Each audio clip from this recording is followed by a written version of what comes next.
Hello, and welcome to this Knowledge in Action talk about gender-sensitive research. I'm Vibeke Quaid. I'm a senior communications consultant here at the NIDA Fellowship Center. Now, as many of you know, the NIDA Fellowship Center manages the research grant on behalf of the Ministry of Foreign Affairs of Denmark to research collaboration projects between Danish universities and research institutions and their counterparts in the Global South. In recent years, there has been a growing focus among the grant holder and also the grant recipients on enhancing inclusivity and equity in research projects, particularly by incorporating a gender-sensitive approach. But how do you actually go about gender-sensitive research in practical terms? What are the steps involved? What should be considered? And can gender sensitivity be applied to all types of research? And most importantly, maybe, why at all apply a gender lens? And what are the benefits of doing it? We have invited an expert in this field, Dr. Sarah Ssali, who is the Dean of the School for Women and Gender Studies at Makerere University in Uganda, to give answers to these questions and many more, I'm sure. Dr. Ssali has a long and impressive CV. She has a PhD in International Health Studies from Queen Margaret University in Edinburgh, an MA in Gender Studies from Makerere, and a BA in Social Sciences. In addition to this, of course, also a comprehensive publication list. And then she is the director of the Arua Center of Excellence in Notions of Identity at Makerere University. But before we dig into it, and ask Dr. Ssali to share her knowledge, I want to remind you that this session is being live streamed on the NIDA Fellowship Center's YouTube, LinkedIn, and Facebook pages. So if you have questions and comments, please feel free to write them in the chat on whatever platform that you are on, and we will show them here on the live feed so everybody can see them. We estimate that the talk will be around an hour and a half, and we will ask Dr. Ssali to answer to your comments and questions by the end of the session, so the last half hour. So do stay to the end. But without further ado, I'd like to welcome Dr. Ssali. Please come in. We are looking forward, and I'm going to leave the floor to you. Thank you very much, Vibeke. Good morning, good afternoon, and good evening, wherever you may be. Thanks a lot for making time to attend this 9th Knowledge in Action talk of the NIDA Fellowship Center, in which we are going to discuss the significance of gender, or including gender, in research. Before we start, according to our thematic areas, we need to be aware of what is gender. What do you understand by gender? What does it mean to you? Gender is commonly defined as the socially constructed norms, attributes, roles, and identities that society assigns to males and females. And so the people are born just as boys and girls. They are born as babies. But depending on what society they find themselves in, that society proceeds to construct them into acceptable males and females in that community. So this comes with a script of what roles they can do as males and females, of what identities they should exhibit as males and females, and of what things they can control as a result of those benefits. So as gendered beings, so gender, the cultural script of gender then defines what people are as individuals, also lays down the script of how people can interrelate with one another. And then holistically, this then forms the script society assigns to individuals within its confines with regard to appropriate behavior, appropriate conduct, and appropriate things they can do or cannot do. What is important for us is to notice that, or is to note that actually gender changes with time, and it changes with context. So as society is dynamic, what is considered to be appropriate gender roles or gender identities shift with time. And also, as you move from one place to another, you encounter differences in these scripts of what should be appropriate conduct and identities for males and females. But the other thing for us to also note is that gender and society is not just about male-female binaries. Within society are other axes of power and privilege, which interrelate with gender. So the gender we have seen as appropriate attributes for males and females also interact with other axes of privilege, such as age. How do elderly people and younger people interrelate? What is the power dynamic between able-bodied people and people with disabilities? What is the power dynamic across different tribes and across different religions and across the rich vis-a-vis the poor? So these axes of privilege and disadvantage are continuous in society, and they continually interact with gender to construct experiences of individual males and females. So having known what then gender is, how then does it play out in the research area? We need to note that actually we are going to discuss this within 3 themes, where one theme will be about the significance of gender in research. The second theme is going to be on practical strategies for incorporating gender in research.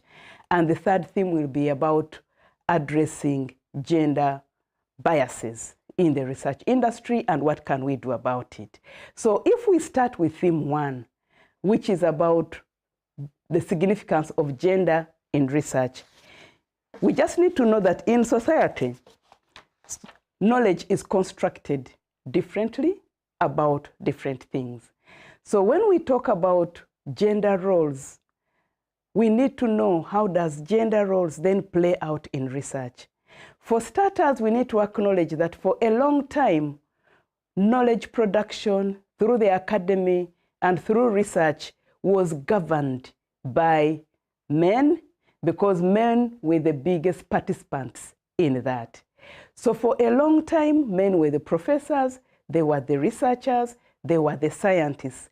And if you look at the feminist struggle for more than the last 300 years, it was really around getting women the same opportunities that men had, and most prominently, it was about getting women with the same education, to access the same education like men had. So it is only when women can access education that they can be part of knowledge production and what we call research. And why is this important?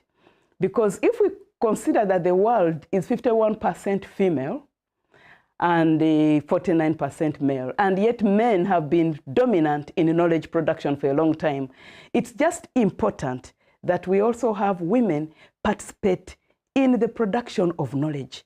And this production of knowledge comes about through one, research acknowledging that women are knowers, and if you don't pay attention to that, you will not get to know the kind of knowledge that they have about a scenario. So if we are to use the example of the fishing industry, okay? The fishing industry has a very long value chain where it starts with the catching of the fish, who qualifies to go to the fisheries, who gets the benefits of the fisheries, and what do those benefits do for you in terms of constructing identities of those who have money and those who do not have. So gender societies are gendered in that you have gender roles that determine who can do what, who is located at what chain of production, and who can reap what from those benefits, and therefore what are the rewards and sanctions of what people do. So if you don't pay attention to that, you may, for example, as a development partner or as a researcher, want to study what people are doing in fishing. And from there, you will simply get to document males' experiences of fisheries. You will not have the opportunity to document why, for example, women are excluded from fishing And we know that where I come from in Uganda, there are several reasons why women are excluded from fisheries. The number of traditional myths about what women will do if they access the water. The belief is that actually women stepping in fishing grounds will reduce the fish catch. So if you have women on fishing islands, on fishing beaches, the belief is that it reduces the fish catch. So unless you pay attention to gender, to ask who is doing what in the research industry or in the particular activity, why is one category in and why is another category missing? So who is at the table? Who is missing at the table? So unless you ask those questions, you'll not realize that actually women are excluded from fishing as an activity. And because you'll miss that out, you'll then miss out who benefits what from the fishing industry. And because you'll miss out that, you'll then not understand how identities around fisheries are constructed. You'll also miss out why, for example, fishing areas where they keep hotspots for diseases like HIV and other STDs. You will also miss out why in communities where fisheries is the way of life, women continue doing badly. So paying attention to gender in research is very important because it helps us to understand which roles people are performing in society, which roles, which benefits they are getting from that participation. And if we are to intervene as development practitioners, for example, tackling poverty, it will be helpful to know who is excluded, why are people poor, and how do we get the other people in. For example, now we know that it is very gainful to give incomes to women, because when you give household incomes to women, the household reaps a lot of benefits and household income grows. But this would not have been possible if research had not paid attention to gender and shone the light into development projects excluding women and the need to bring women in. So that is very, very important then in terms of including women, in not just including women, but paying attention to gender. So we have talked about roles. You can also look at research to find out who is controlling what assets. And therefore, if you are to intervene in terms of development, how do you intervene where assets, for example, are owned by one category and not another? If you're talking about One Health, for example, and One Health is about managing the transfer of illnesses from animals to humans and vice versa, and you're talking about a farm pastoral household, unless you've understood who owns what and who is doing what activity, you may just give women information because they are the ones doing the milking, and they're the ones boiling the milk. But until you understand that while they're engaging with the cow, they don't own it, and therefore it is important to bring the owner of the cow on board, it will not be very possible for you to then know how well to intervene and say, address the One Health issue. So paying attention to gender in research is very, very important. It's very, very significant because it helps us to get a clearer picture of what is happening on the ground and how best to intervene. But it also helps us to get that knowledge that would otherwise have been missed if we had not paid attention. And it also gives us an indication of how well development projects will work, because unless you get a grip onto that, you'll continue intervening, and if there's a particular category that feels left out, that category will continue being left out, and in this case it could be women, it could be other very poor people or rural people. They will continue missing out, so you will continue reproducing the knowledge of the dominant categories, and I think that is a challenge. So where you are, can you please reflect on what development issues have you observed? What society do you find yourself in? And if you are to research on that society, how important would it be to pay attention to a gender, with a gender lens? what are the kinds of things you'd focus on and what are the kind of things you really wouldn't focus on. And this, as you do this, you are then also reflecting on how important is gender in reproducing the phenomenon that you are studying about. And so we think that then, if you have any of your comments and any issues and views that come up, please type them in the chat room, and then we see how we can address it together at the end. Okay? So as you reflect on that, we could then move to our next theme, and this is the theme on production, practical strategies of integrating gender in research. And first of all, when we talk about integrating gender in research, I've already mentioned about the need to pay attention to who is missing at the table, but most importantly, who is missing in the production of knowledge at the table. And many times, gender-sensitive research has focused on women and the need to bring women in.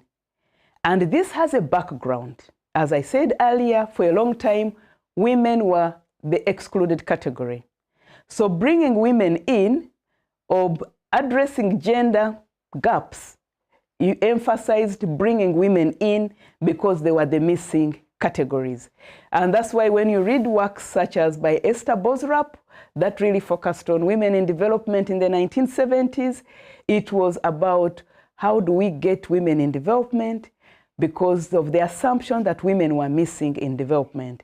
But from the research angle, it could be looked at as how then do we get the voice of women in?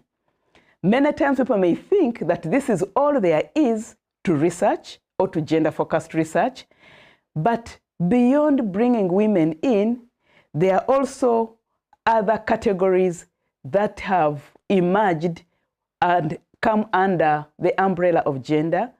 And largely this is because the paying of attention to intersectionalities has also revealed that gender people or the gender lobby is most suited to paying attention to other categories who are not just women as an excluded category. So what are some of the excluded categories? Different countries have different scenarios or considerations.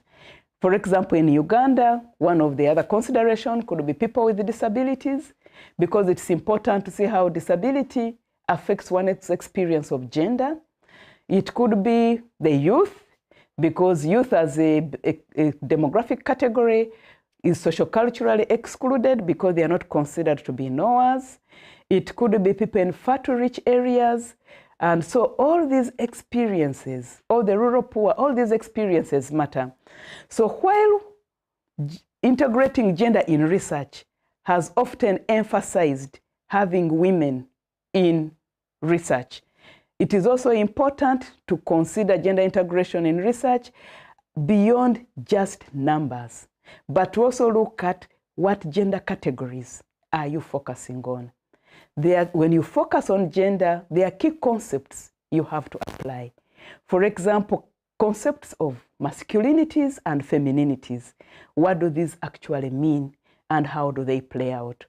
There are concepts of, for example, if you're focusing on masculinities with regard to violence, it is important to find out what are the heteronormative masculinities, what are the dominant masculinities, and what are the other masculinities, and how do hegemonic masculinities, for example, subdue other forms of masculinities and produce a dominant discourse of masculinity as one of courage, as one of violence, as one that is emotionless, and as one that is very uncompromising and lives on a very high risk area.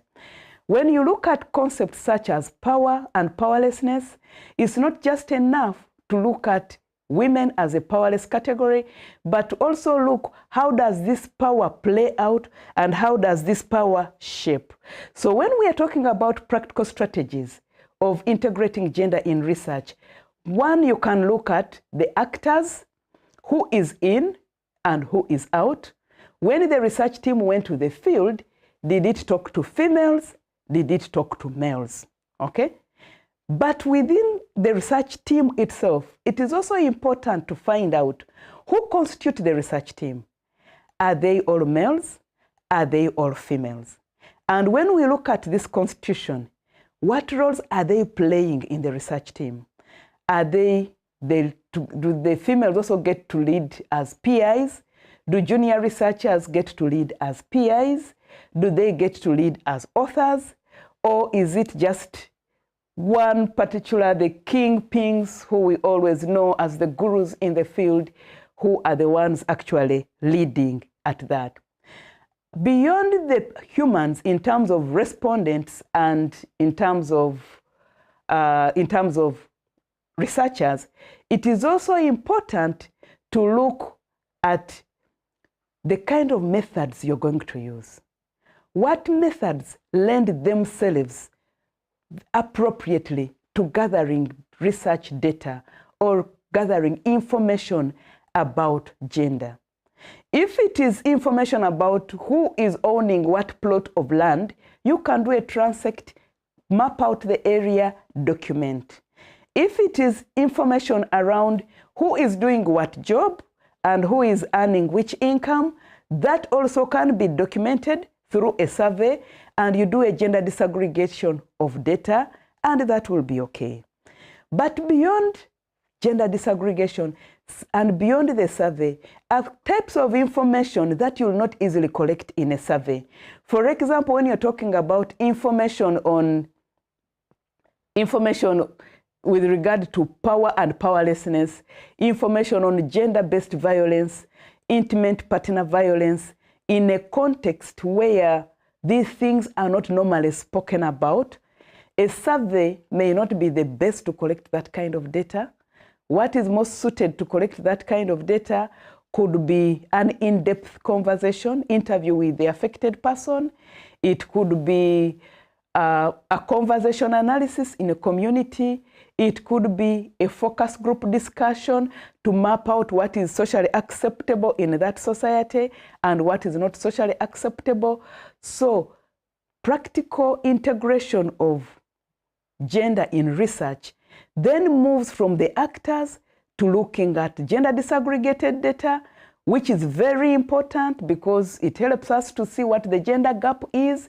For example, according to the figure that you're seeing on the screen, we are told that within the tech field, or within the tech field, it's going to take us 131 years for us to close the gender gap. 131 years plus many months and days. So the gender disaggregated data shows us, it's very important to show us where men and women lie. But beyond that are other concepts that may be best suited to be collected in an in-depth manner, or using an observation checklist, or through other methods such as life histories, such as the anthropological methods, dealing with these people for a long time. And then that way, you get to know you get to build a rapport that will enable marginalized categories, for example, women, to speak in a comfortable way about what is afflicting them. And this is not necessarily easy through a questionnaire where you come with predetermined questions and then you set off, you tick what box is most appropriate and you go. So talking about the respondents, you talk about gender amongst the researchers and the publishers. You also need to talk about gender with regard to the methods. We have talked about the gender disaggregation and the survey, but also the in-depth interviewing to unravel what more nuances may be there, to settle the respondents, to share deeper about what is affecting them and what can be done about them. And then a practical challenge then beyond the collection of the data is to find out how then do you report about this data. Because if you don't have the data collection appropriately sorted, then you'll end up reporting things which are skewed, which are simply the voices of the dominant categories. And from our gender angle, the dominant categories could be males, either as researchers or males as community gatekeepers. But also, as you report, how well then do you report the views, the marginalized categories have told you, because it may not have been views that were part of your questionnaire, but they have come up. So how best do you collect and report on these views given by humans? And then another thing for us to note is that beyond the elicitation views of human beings, which is the obvious thing we do with gender disaggregated data, are phenomena which present themselves as purely scientific phenomena, purely economic phenomena, purely environmental phenomena. Like what you're seeing on the screen could make for a very good environmental scientific study on pollution in the city. But as long as we are aware that pollution in the city and the information about pollution in a river in a city is not for information's sake, but to be used by people, it would help to know who else is living around this area, okay? And how are they affected by living around this area?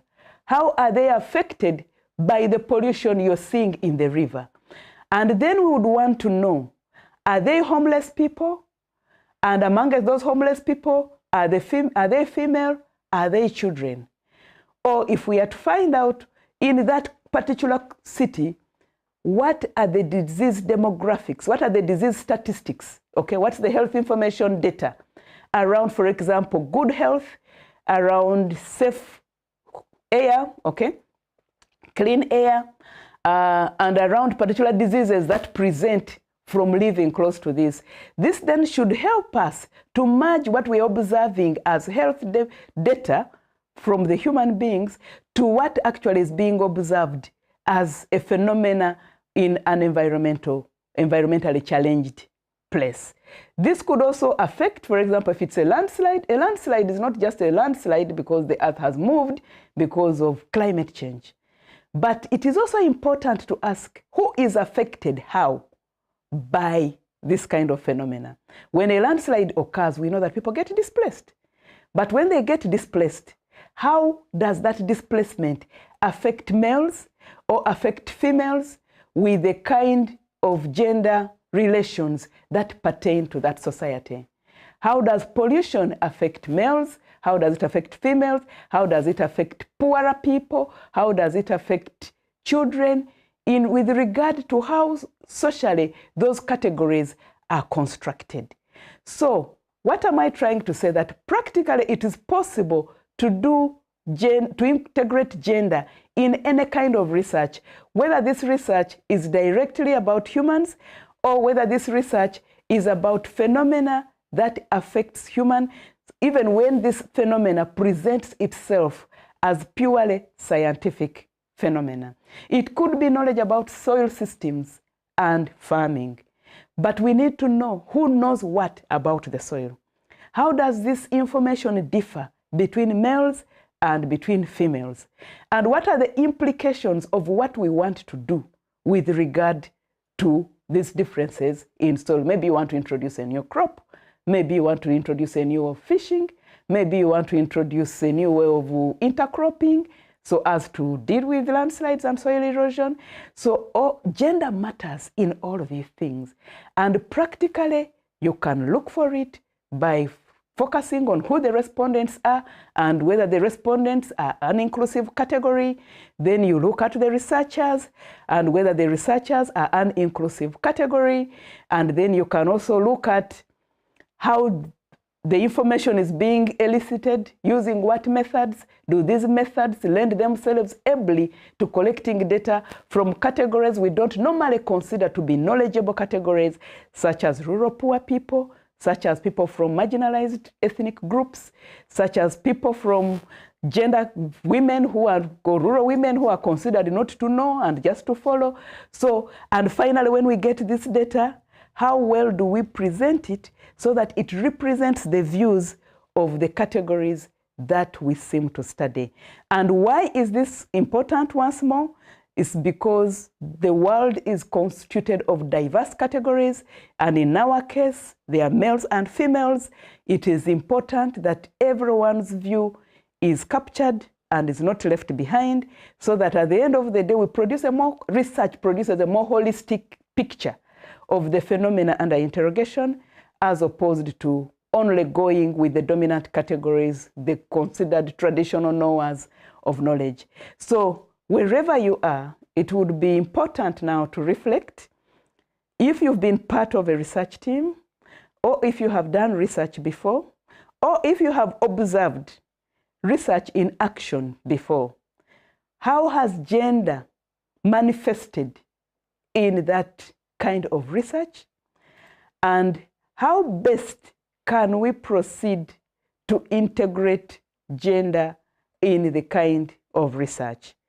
But of course, as we do this, let us remember, practically, we begin from the topic, how integrated are the concepts, all the way to the analysis. So from the topics, the objectives, the participants, whether as researchers or researched upon, methods, findings, results, and how we get them to be reported. So reflect once more and type your views, your insights, your revelations onto the chat group. Okay? And as you do that, then we can then move to our third segment. And the third theme is about addressing gender biases in research and how do we promote more diversity in the research agenda. And I think that too is going to be important because it's very important to have a diverse category of people within the research field. So when we are talking about gender biases in research, the use of biases we address are the biases when we are being taught ethics and we're talking about biases and to avoid biases in research. Most emphasis is placed on avoiding misreporting what the respondents have given you. And this is important because as researchers, we occupy a privileged place. And from this privileged place, we then get to come with our privileged position and our biases from our socioeconomic classes. And sometimes this gets us to report what the respondents have told us, either as being ignorant or as being resistant or as being backward, and all those kinds of negative isms that we are trying to address in the research industry. But that is not all there is to biases in research. Sometimes gender biases in research, even within the field, relate to who we consider to be a knower. And sometimes we tend to be biased towards male key informants because we think females do not know that much as respondents. And then beyond the research field, we do also find biases in the academy which make their way into research. For example, we tend to work with biases where men are stereotyped to be the researchers, they are stereotyped to be the scientists, they are stereotyped to be the gurus of research. And so when a call for proposal comes about, it's very easy to gravitate towards the males and invite them to apply or to take leadership on this or the other, because they have demonstrated historically that they have been taking leadership in research. So this creates a bias where women are not actually seen as people who can be very good research leaders and who can be very good research managers. As a result, women tend to get bypassed by these kinds of things. So you do have that kind of bias, which we also have to address so that we know that women too can be leaders, women too can be good scientists, and women too can be held accountable and become publication leads as first authors. In short, what I'm saying is we need to tackle the stereotype where women in research teams are seen to be simply aiding the research team by organizing. They make very good administrators and everything. They can aspire and they can do actually better than that. So That is very important. But beyond that, we can also talk about biases in terms of how that information is produced and how it is packaged. And depending on how it is packaged, then can also shape who gets to access that kind of information. How, for example, do you reproduce the particular categories you have been dealing with if, for example, you have always had stereotypes around these categories? So addressing this then comes with particular practical challenges or practical strategies that we need to use to address this.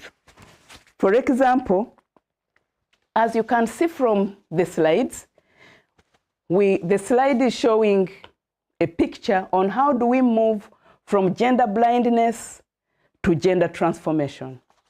Many times this is used for different kinds of aspects in society, but also it's very applicable to research. Of course, you begin with a situation where things are gender unequal, and for a long time the academy and research was like that. It was gender unequal, no one cared, because actually by that time there were societal norms that prohibited women from advancing far in education. So those who advanced far in education were the males, so they got to get all the accolades and all the benefits of being researchers and being top academics. The second category relates to gender blindness, where actually there's not much recognition on what is actually happening within the gender field. So people are not really aware that actually women are missing, that women's knowledge is missing, that knowledge of marginalized categories is missing, and that there's something missing that we need to bring on board. And then the third category talks about gender sensitivity, where actually there's awareness that something is missing. We need to bring women in. We need to bring other categories in, but maybe not much is being done about it. The fourth category speaks to gender-specific research or gender-specific intervention, and this is a result of awareness and sensitivity, and it is very much riding on the issues of equity to say what actually do women researchers need vis-a-vis what do males need to be good researchers. So when you pay attention to that, you may then discover that actually in addition to the general resources that academic institutions provide to their researchers to be top-notch researchers, female researchers may need a slightly more push in terms of support with childcare, okay? That's why when universities or academic institutions put in place daycare centers, it's very important. Support with mobility schemes where female researchers can get time to move out of their normal confines, their normal duties, so that they can then sit somewhere and settle and write, so that they can become lead authors or lead researchers. Gender sensitivity might also require us to provide flexible hours for female researchers to work with, but it might also require affirmative action to say gender teams research teams, for them to qualify, they must speak to gender, but also the teams must be gender constituted. So that is about gender sensitivity, in that you're giving females a better push to enable them to catch up with males who are not constrained by things like childcare, by challenges of being part of the reproductive cycle, where most young female researchers find themselves. But having said that and addressed the gender-specific concerns of males and females, we then go to the fifth and last bucket, which is very important to tackle the gender norms, okay? And here we really talk about gender transformation or gender transformatory interventions. And here we talk about tackling the norms that make female researchers lag behind, okay? And by here we are talking about two phenomena. There are a number of phenomena, but I'll just address myself to two because of time. And one is the glass ceiling. What are those things that prohibit women from rising, even when they have the credentials and the capacities and capabilities to rise? That is one.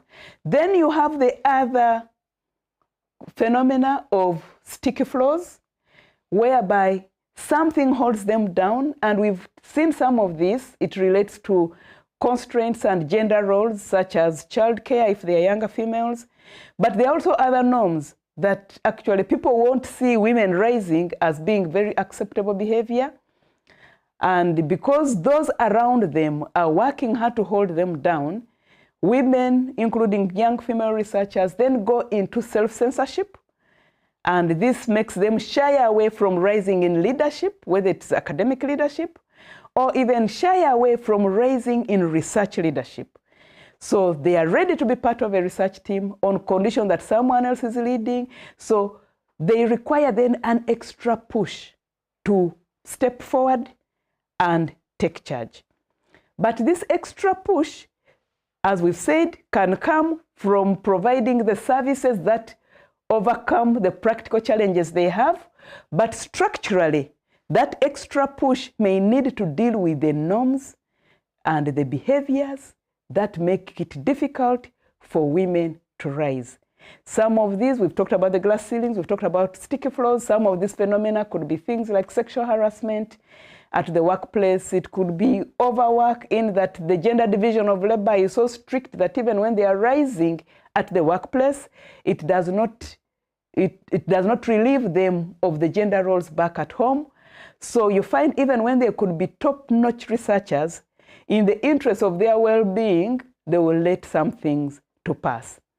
So those are some of the practical challenges. What do we need to address practically? What do we need to address structurally, so as to create a scenario where we have more equality? And if we can look at the next picture, which talks about different scenarios. Many of you could have seen these scenarios in very many gender training meetings, but really it's to appreciate that if we do nothing about it, we shall have the reality, which is the third column, okay?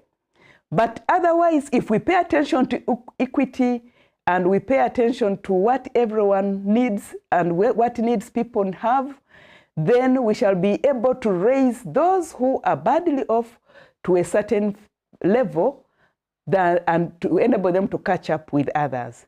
And then with time, we shall then be able to talk about equality in such a way that we no longer have to focus on the norms, but probably you should aspire to the last picture where we are talking about liberation, and we are not even debating what are the practical and structural constraints or practical and structural impediments, but mainly we are talking about we shall come to a time where female and male researchers will ably take advantage of the opportunities they have and research on phenomena in a very gender-sensitive manner, and so that everyone's voice gets to be reported upon.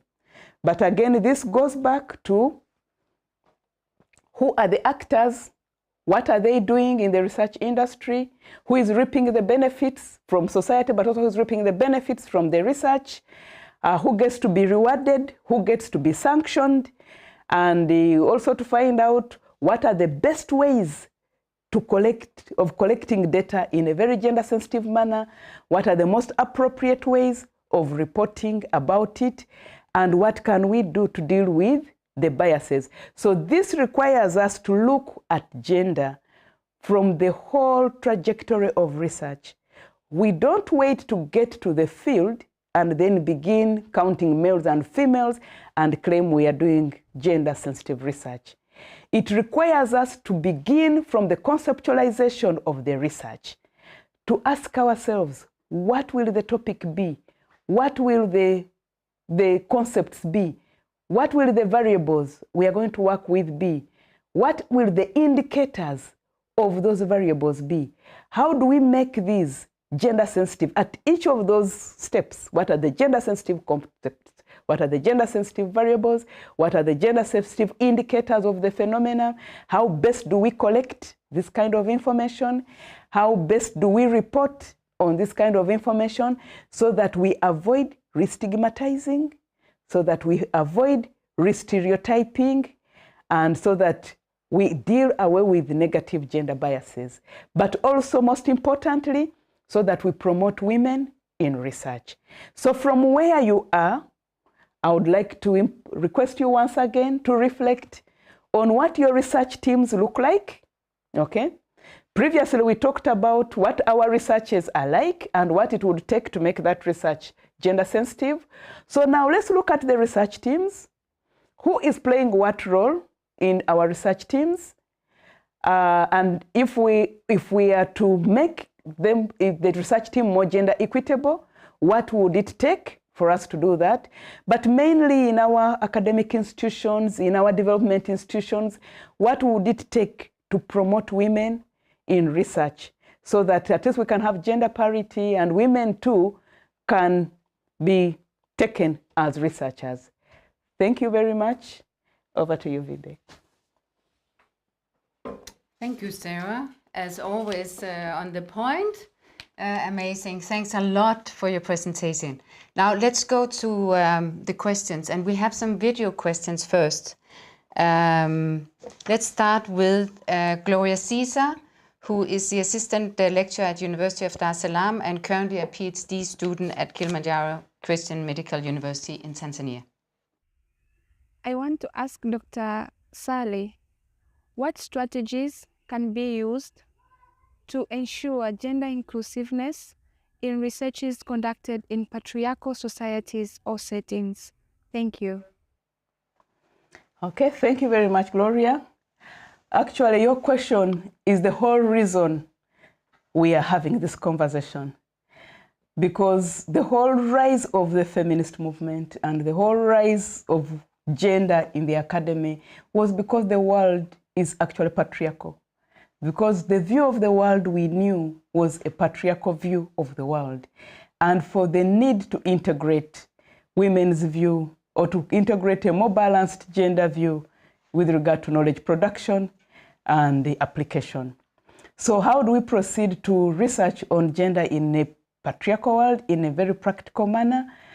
This is very important because at the end of the day, as we said, most of our societies are patriarchal. So how do we navigate this? Like I've said, it's very important to ensure that when we go to the field, we are intentional about hearing the views of the females. So when you go to your research, first of all, I think we should start by when we are devising the study, we are intentional about collecting gender-balanced information. So again, it refers to what concepts are you going to use? What topic do you want to research on? How gender integrated, or how can we integrate gender in the topic you are going to study on? So that then will lead us to the rightful information with regard to concepts being used, variables being used, and now that's at conceptualization level. But when we go to the field, care should be taken to also hear from the views of the women. I know in some societies, you may actually be told that the women's views don't count. Here, as long as you have the opinion leaders, as long as you have the chiefs, as long as you have the male household head, that is sufficient. But now this calls for your skill as a researcher to, one, articulate what your research is about, two, to gain rapport and entry with what we call our community gatekeepers, clearly explain to them what your research is about and how actually you're interested in the view of women. And when you collect this view of women, please report it adequately. Let us avoid silencing things we think are just stories, because sometimes, and maybe it's another bias we should have dealt with, what men speak is taken to be very informative, it's very hard data, it's very serious. What women speak, because they may speak in form of a story, they may speak in form of a parable, they may speak in form of a lamentation or a complaint. As researchers, sometimes we tend to think that was too emotional it was not hard data. The moment they started speaking, they cried. So let us wait for her to finish crying. She composes herself, and then she gives us data. So even that moment of crying, that moment of emotional outburst is actually data, because it communicates what that person is going through, again, depending. For example, if it's a domestic violence study, that could be very rich data. So as researchers, then in a patriarchal world, we need to be aware that actually gender is structuring how males and females are living. And this may then structure how differently they respond to the questions we ask. So whichever data the females bring in response to your questions should be considered in as much as you're considering the views of the males. Because we've talked about gender shaping experiences. So if you're only going to take what the men are saying as hard data, because when the women started speaking, they sounded like they were quarreling, they sounded like they were lamenting, then you're actually going to miss out their views. And your male leads will actually tell you, didn't we tell you that these women just quarrel? They just gossip. But even that is information. So how do you collect data from in a patriarchal context? It's being aware how patriarchy has shaped the lives of males and females, how it has shaped what is appropriate behavior, what is appropriate speech, what is appropriate to speak to strangers in the names of researchers, vis-a-vis what is appropriate to speak in private. And sometimes women keep a lot behind and only portray what is publicly acceptable. But as a very gender-sensitive researcher, I would encourage you to practically look out for that view also. And that's where we emphasized different methods. You may not easily capture these kinds of views, which are socially sanctioned, in an FGD, which has both males and females, or in a survey, which is very quick and is flying through. This may require you to sit with one particular woman, do a life history, maybe one interview per day. So you need to be able to commit time to transcribe it very well, because the longer they spend with you, then the more they feel comfortable to reveal what is normally sanctioned against being revealed to outsiders. So there's a lot that goes in there within your question, depending again on the phenomena of inquiry. But what is important is to know that the world is shaped in a patriarchal way, which sometimes shapes or causes people to hide information because it is not considered socially acceptable to share that kind of information, but which you as a researcher need to find out about. And that's why we are talking about issues of power and powerlessness. You need to know the contours of power, how do they play out, and how do you navigate that power? The power between you, the researcher, and the researched, but also the power between the different categories in the community you're working in, so that you get the representative data that you're looking for. Thank you. Thank you, Sarah. Now, the next question is from Dr. Hao Pan. She's a lecturer at the Department of Soft Skills, FPT University in Ho Chi Minh City in Vietnam. Hi, Professor Ssali. Thanks for your important presentations. Gender is always a difficult topic to be brought up in conducting research with local officials and people, because in my case, many people think that gender is about including women in every single aspect of life. My question, therefore, is: do you have any advice on how to bring up or to discuss gender with my informants without using the word gender itself, to avoid confusion for everyone? Thank you. Okay, thank you very much, Dr. Hao. It's true, for a long time in many settings, gender has been taken to be synonymous with women. And again, this raises from the fact that for a long time, women were excluded from the academy, from research, from science, from many things, from many opportunities. So the initial struggle for gender was actually integrating, availing women the same opportunities that men had, okay? So for a long time, therefore, pushing for gender inclusivity were women, okay? And what were they referring to? Integrating women in processes. And that's why the initial step is always about gender disaggregated data. Because when we talk about gender disaggregated data, we want to see where are the men, where are the women, what is the gap, how do we bridge the gap. It is also complicated by the fact that in many of our languages, which are not English, there's no direct word for gender, okay? So many times people talk about gender referring to women. Also, sometimes people talk about gender as referring to equality. And this is where some of the complications come, where the unease emerges, where societies are very traditional because the men then see it as an attack. But you can also talk about gender with regard, if you go beyond women, to talk about, as I said, using the concepts that are under study. If, for example, you're talking about masculinities, you can talk about masculinities. It is still a very gender study, but focusing on men.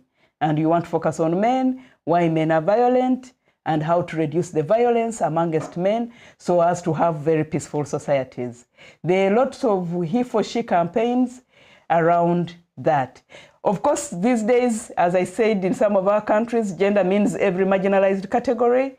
They have also been put within that bundle. So you'll find the children there, you'll find the youth, you'll find the elderly, they are within the gender category. But we have to be careful against these categories eclipsing what gender is, because gender sensitivity emerges with women's exclusion. And we have not yet reached parity. Like you saw the statistics on gender intake. We still have 131 years to go to achieve gender parity. So if we stop talking about gender as females simply because it's going to create unease amongst the people we are talking to, we shall then end up talking about 200 years and not 131 years. So we shall make the situation worse. But what I want you to know is that gender is not another word for women. When we are talking about gender inclusivity in research, we are focusing on power relations and how they play out between different categories of women and different categories of men. We are talking about very many other aspects, like you can have a very good gender study focusing on only men. We currently have one ongoing in Uganda like that, on post-war violence in northern Uganda, and it's mainly focusing on men. So you can target at whichever category, as long as in your targeting, you are paying attention to how society structures males and females differently, how much of that structuring or social construction is playing a role in the phenomena you're studying, and what you need to do about it. So it's not a gender study simply because it has women in.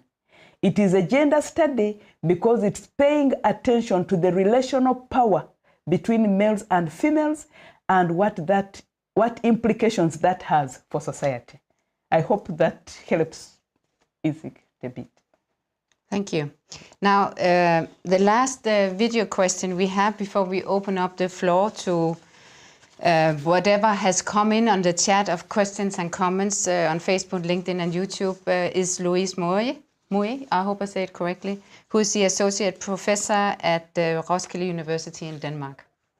Hello, and thanks for this great initiative. My name is Louise Moué, and I am an Associate Professor at Roskilde University.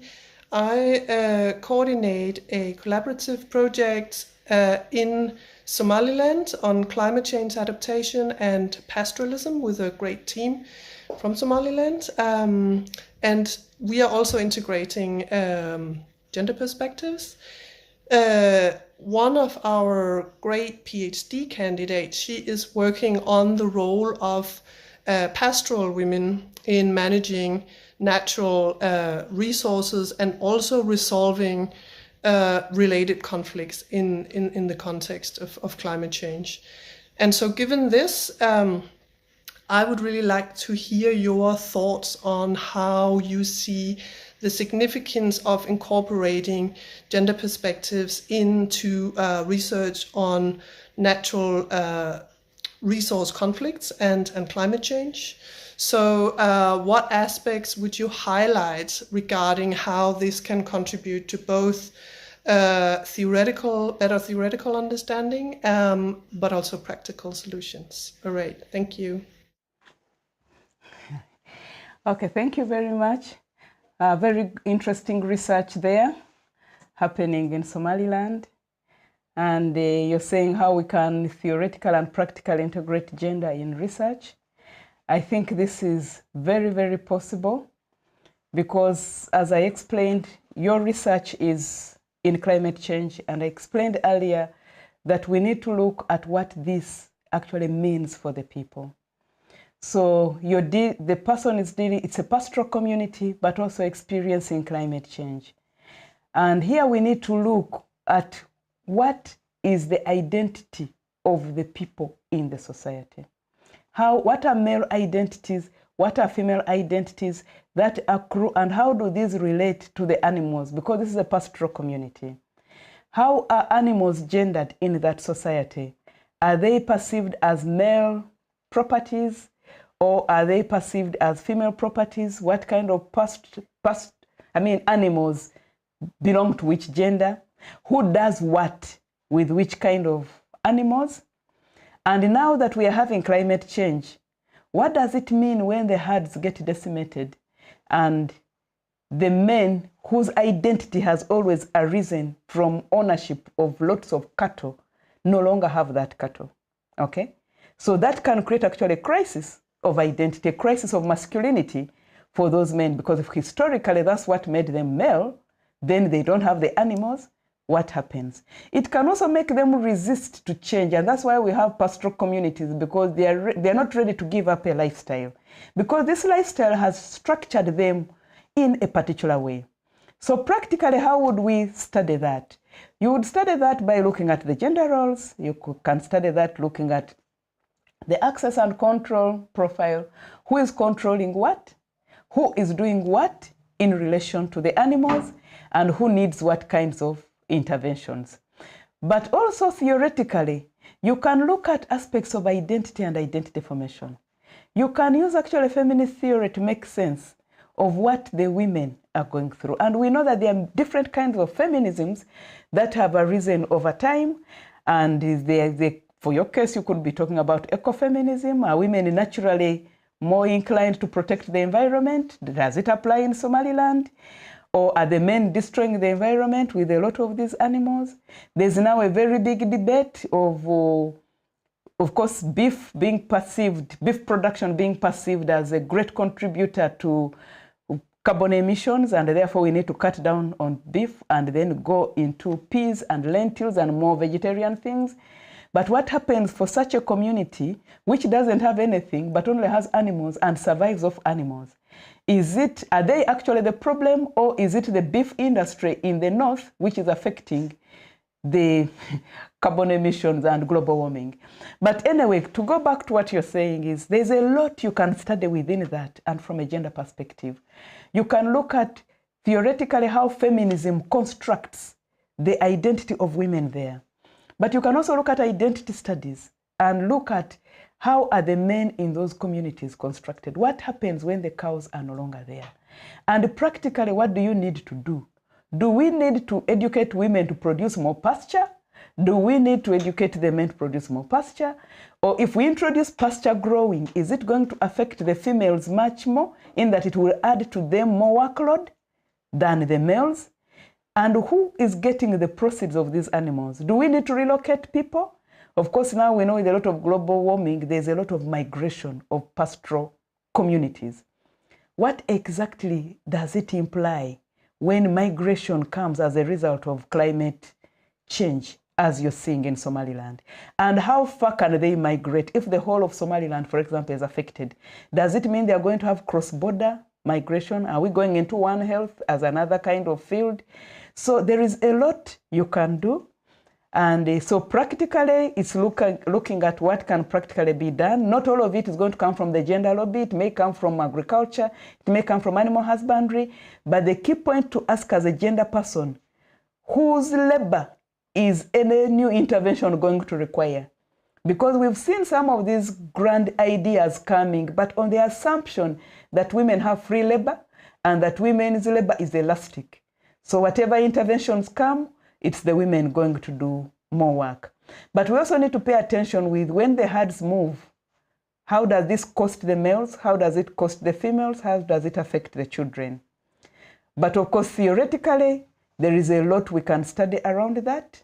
What happens to identities? We can use feminist theory. We can use theories related to animal husbandry, theories related to masculinity, theories related to all manner of things, and come up with a synthesis of how best to study that kind of phenomena. Thank you. Thank you, Sarah. I think now it's time for the online questions, and there have been many comments and questions. So let's start with one. How can gender disaggregated research be expanded beyond examining just male and female sex in brackets to explore diverse intersectionalities? Wow, thank you very much.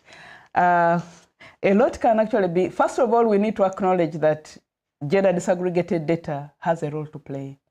It is the reason we are even able to be talking about gender beyond male and female. Because for starters, there was data which showed us that this is the gap. Women are not there, other people are not there. Previously, research was presented in a blind manner. It would be Ugandans are doing this, the Kenyans are doing this, Africans are like this. No one was able to shine a torch, or was shining a torch to see within the category African, within the category households, who exactly was faring how. And we then started seeing in the 70s nutritional studies that were the first to make a case for gender disaggregated data. Because even within the same household, it was possible, or it was observed that there were different nutritional outcomes for the different members of the household. These studies at the time were being done in India. And there was a question of how can people be in the same household and yet some are well nourished and some are undernourished. So that gender disaggregated data was able to help us know that within the same household was actually differences in who ate what and who ate at what time. So what am I trying to say? That gender disaggregated data is important because it's the first step for us to know that there is equality or there's inequality or there's inequity. Without gender disaggregated data, you will not be aware about that. But the question you're raising is the whole question of how then do we pay attention to other intersecting inequalities other than just male and female? And that's where we said that it is important to note that women and men are not homogeneous categories. Within males, there are differences. Within females, there are differences. And these differences are occasioned either by class, they are occasioned by religion, they are occasioned by tribe, they are occasioned by age. So whatever the setting you are in, it is very important to ask, okay, so who is where and who is faring how? Are they male? Are they female? And within the males is which males? And within the females is which females? So wherever you are, please dig deeper, find out the different stratifications within the categories you have mapped out. And then find out what is the axis of the stratifiers, what is the vehicle of that stratification. And then you'll be able to report, by the way, both quantitatively and qualitatively about these categories. So it's not just male on one side, female on one side, that defeats intersectionality. But we should be able to unpack beyond these categories to say which females are worse off, which males are worse off. For example, we tend to know that rural females, because they have more limitations in access to services, will fare off worse in reproductive health outcomes such as delivery compared to their urban located colleagues who have access to more health services. So please go deeper, identify the stratas, and find out what are the stratifiers that are creating the differences or the distinctions within the same categories. Thank you. Great. Thank you very much for that. Now, we have one more here. How do researchers ensure gender sensitivity when engaging with local communities? Okay. How do researchers ensure gender sensitivities when engaging with local communities? The first that we talked about earlier relates to inclusion. Identify who is excluded, endeavor to have them included. endeavor to have their views and endeavor to represent their views in a very respectable manner. So that is one way of ensuring that other categories, gender sensitivity is taken care of. But also beyond that, you can then also look at what are they saying? What are they talking about? What do we need to bring on board? So there's the active involvement of the people, but also there's the structuring of the questionnaires in a way that respects people. Because, for example, you may find in some communities, it's not very easy for females to discuss certain topics and for males to discuss certain topics. Or for males to discuss, for example, topics about their reproductive health to a young female researcher. So you have to pay attention to these kinds of power dynamics in society. Understand the society you're working with and make sure you work with their script of what they know. If, for example, a 20-year-old is asking a 60-year-old man, what is your sex life? It may not be a very, very easy question for that man to answer because that man may be seeing this person as a grandchild. Similarly, having an old woman responding to a younger male or an older woman in a community where multiple sex partners for women is frowned upon, revealing to a younger researcher, male or female, about how many multiple sexual partners they are having. So some of those things are not very easy. We have to be sensitive about that when you are approaching the field. What is the cultural script of relating? So that way you can enter and then be able. But there is also need to pay attention to things that affect people in the community. Sometimes when we go to people's households, we assume people are there waiting for us, so you don't pay any respect. You don't respect their time. And so because they are culturally brought to respect whoever comes to the home, they may settle down and take your questions, but it would have been more sensitive to ask these homes when it is most appropriate for them to answer your questions. For example, if you go to a farming household at 11 p.m., not 11 p.m., 11 a.m., when they are just returning from the farm, they have been digging, that woman needs time to organize the home, to clean what she didn't clean in the morning. If she went very early to the garden, she may need time to cook for the children who are going to come back from school. And here you are at 11, you're requiring her time. And because she's going to take a long questionnaire with you, it means she's going to delay to prepare lunch. It means the children will come from school and have nothing to eat. Sometimes it may bring for her violence because she didn't do the right thing at the right time. So you need to pay attention to the respondents, not to assume respondents are idle and are just waiting for us. Let us respect the time of the respondents. Let us respect when respondents say they cannot take certain questions. Let us respect when respondents say they're actually not ready to speak to us. And let us know that, let us try to reduce the power relations in between that. Not to think we are rushing on time, we need to finish this data collection within this period of time, and therefore, because we have mapped that this week is when we must collect data, everyone must come on board. So that way, we either force people to answer our questions, which would be unethical, but sometimes we miss out those who would have answered, but sometimes without the respondents saying they are being coerced, they will comply. Because like in Uganda, it's cultural that every visitor who comes to a house deserves respect. So the researcher, that visitor, they will comply with you. But we would have been more sensitive and say, okay, what do the women do here? What do the men do here? When do they have free time? Maybe come for the interviews at around 3 p.m. instead of arriving at 11 a.m. Thank you. Thank you again, Sarah. I didn't mention it was Gloria Caesar's question, so she was here again. Now, the next one is from Agatha Alidri from Gulu University. She says, we appreciate that there are many women attaining PhDs, but they tend to focus more on teaching than research. How can we bring them into the research space? Thank you very much. Yeah, it's true, many women in the academy, like many actual academicians, are focused on teaching. Many academics now in African universities are getting PhDs, and they are getting PhDs largely one because it's a requirement for them to stay as teachers, so they must get PhDs. But universities are also pushing so that their teachers with PhDs are perceived to be the greatest resource and demonstrate that they're the greatest resource by conducting research. So we tend then to have many people teaching, but to do research, the universities don't have the resources. So for us to get more people into research, we must find them funding streams. And sometimes, like in Uganda, okay, now we have a National Research Innovation Fund, but beyond that, and it's also not sufficient, people have to compete for research grants world over. So there's always this response to calls for proposals that is ongoing. So sometimes these are missed because you see them when it's 2 days to the deadline, and so people cannot easily respond to these calls. Or sometimes even when they are seen, we go back to what we saw earlier.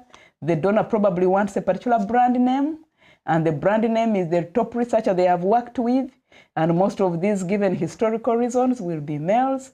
So the females then come in under these males. And if it's a good gender-sensitive research team, the females will rise as the thematic leads and as lead authors. So then that way they also get exposed as lead researchers. But if this is not intentionally done, then you will end up with the same brand names and the others will continue being part of the research team. So this is one of the ways that causes most female researchers and by extension other researchers to remain largely teachers, because teaching is what we must do. But research is what also we must do, but we are limited by resources. So those who can access the resources, either through responding to calls for proposals, whether national or international, and winning them are the ones who will get to be the top-notch researchers. But we can still do something about this by emphasizing gender-sensitive research teams so that then everyone can get a chance at growing from being a junior researcher to a senior researcher and then to a lead researcher. So I would say, let us not lose hope. Let institutions be intentional about encouraging women to become researchers, where possible even have affirmative action. And by institutions, I don't only mean our higher education institutions in our countries, we also refer to those who finance the research. And of course, we are not saying any kind of research should be financed, but high quality research. So there is a role for the institutions where the researchers are employed to support these upcoming researchers, to support female researchers, to come up with top-notch researches. That includes giving them time to settle down and writing. That includes the research officers identifying the research calls and sharing them in good time.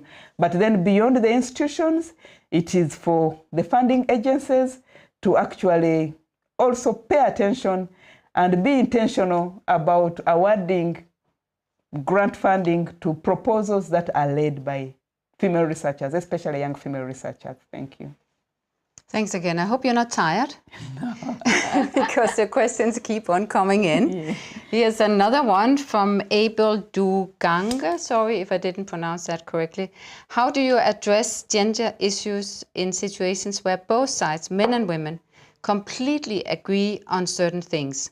For example, situations where everyone agrees that women are not supposed to attend meetings or cannot talk to a stranger at the household in absence of a husband. This presents difficulties in understanding women's perspectives in such a controlled environment. Okay, thank you very much, Ebo, for that question. That question actually relates to Gloria's first video question, doing research in patriarchal societies. So you're talking about a situation where both male and female agree. But why is this the case? And that's why we need to go beyond gender disaggregation of counting men and women. Because if we go beyond counting men and women and try to account for that view, you will find there's a social norm of women not speaking in meetings. You'll find there's a social norm of women not speaking where men are. There will be a social norm of women not leaving home to go to meetings, of women not heading households. So there is a structural impediment that is limiting that woman to come up as a respondent to air her view. So that's why we said that while we begin with gender disaggregation, while we talk about bringing women's views on board, we should go beyond the individuals to find the structural drivers. And these structural drivers are normally the cultural practices. Good women don't speak in public. Good women don't speak where men are. There are social norms that reward women who obey this cultural script as opposed to women who defy that cultural script. The stigmatization of women who speak in public and value women who do not speak in public, or women who speak views contrary to men because they are perceived to be actually challenging. So there's the practical need, the practical bit of behavior we have to deal with, such as encouraging women to speak, such as intentionally seeking women's views. But as we do that, and as they get empowered to have their view, there is a lot of work to do on the structural barriers. And that's why these days there's a lot of research on norms and how we can deal with, address negative social norms and come up with positive social norms, so that women then will know that actually I do not have to agree with this patriarchal view that women do not speak in public. But as a researcher, engage them, ask them why women should not speak in meetings. Let's have a conversation about that. And when you have a conversation about that, they will actually realize there's no cultural basis for that kind.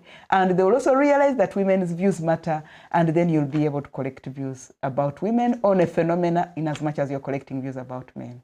Thank you. Now, I think we should go to the last, this is the last question, online question that we have time for, unfortunately. But can you say, how do you choose a research topic so it doesn't look like gender has come in as an afterthought? Okay, yes. Thank you very much. And that is a real practical challenge we work with. When people begin doing their work as either top-notch scientists, economists, political scientists, and finish, and then at the end, the one supposed to receive their work says it's missing gender. And then as a gender expert, you're brought on board to try and put gender in. And yet there's even no resource to go back to the field. So we need to be intentional about including gender in our researches right from the very beginning.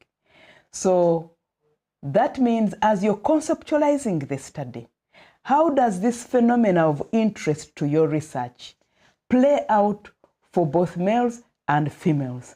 What has society said about that phenomena with regard to masculinities and to femininities?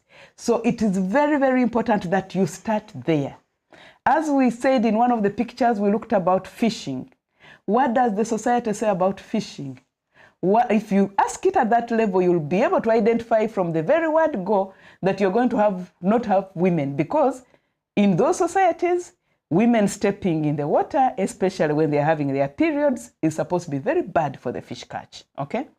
If you're talking about pollution and you do not talk about why, for example, particular diseases are presenting differently for certain people, you will not be able to understand that actually the way people are relating with this river, maybe growing vegetables and whatever, is putting certain genders on board. So if you are intentional about integrating gender, you'll make sure that your research topic, your research idea has a people focus and has a gender focus from the very word go, okay?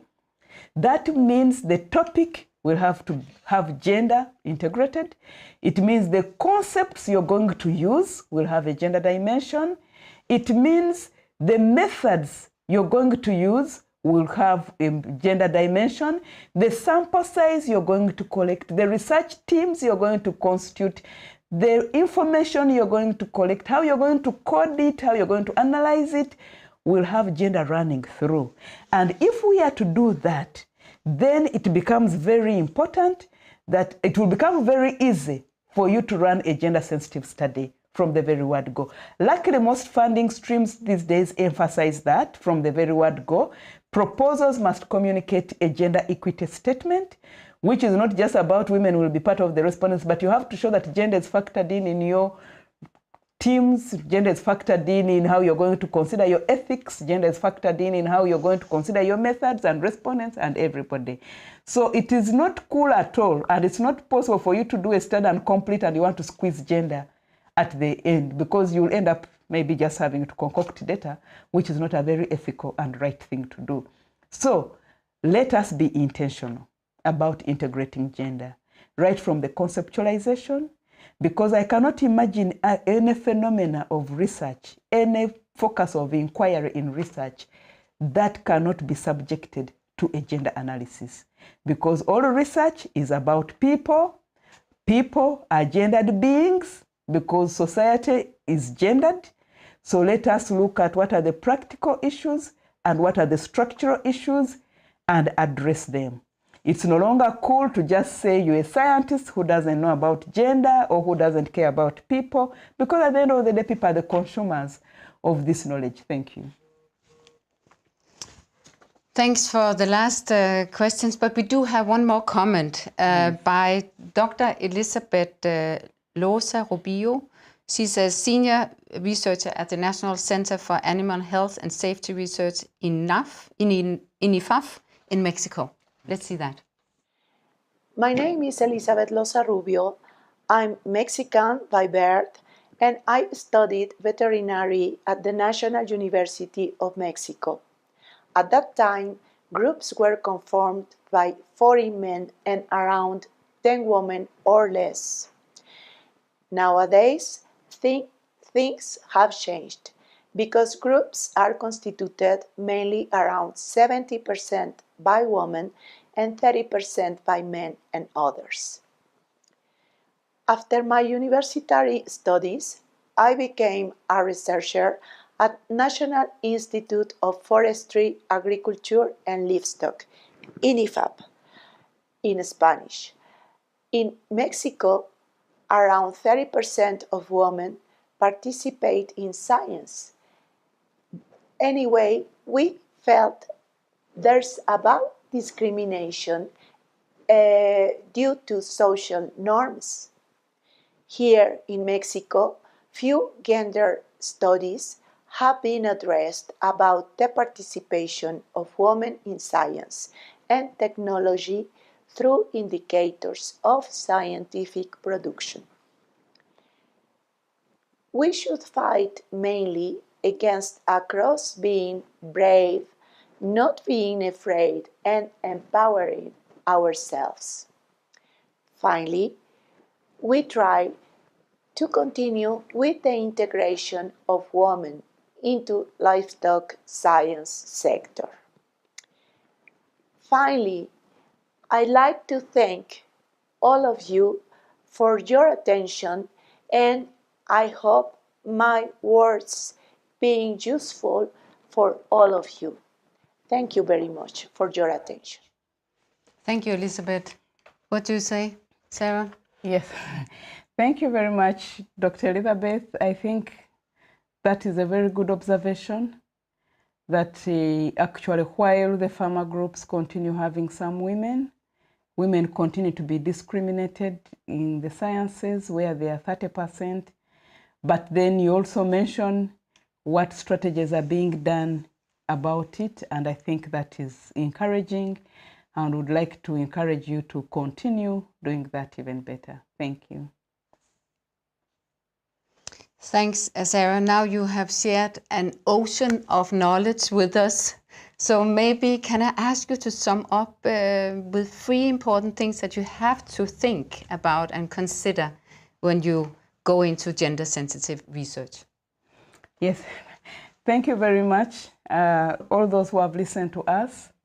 One of my key parting shots is to say that gender is very important and is very significant to research. So all research needs to pay attention to gender, because research as a knowledge production issue, as a knowledge production process, needs to pay attention to voices of all categories of people that are affected by the research phenomena. Number 2, integrating gender in research has to be an intentional process, which runs from the point of conceptualization up to the point of conclusion of the study. We cannot think about gender at the end. Every research can be subjected to gender analysis, so we have to be intentional about integrating gender. And as we do that, let us be practical about ensuring that the views of people we are given are well represented and that they are well analyzed, so that we avoid negative biases, or we avoid biases against people, but most importantly, we avoid negative gender biases that continue to constrain women participating equitably in the research industry. Thank you very much. Those are my parting shots. Thank you, Sarah. Thanks a lot for explaining what gender-sensitive research is about and why it's important. And thank you to everyone who participated.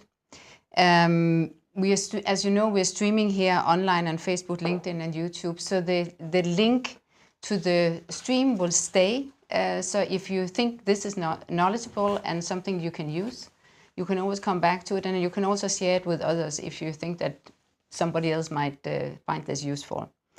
I also want to remind you that our Knowledge in Action talks are coming from our Danita Fellowship Center's partners and our Danita Fellows, a global network of resourceful people with great knowledge. And our next talk with one of them will be streamed here again.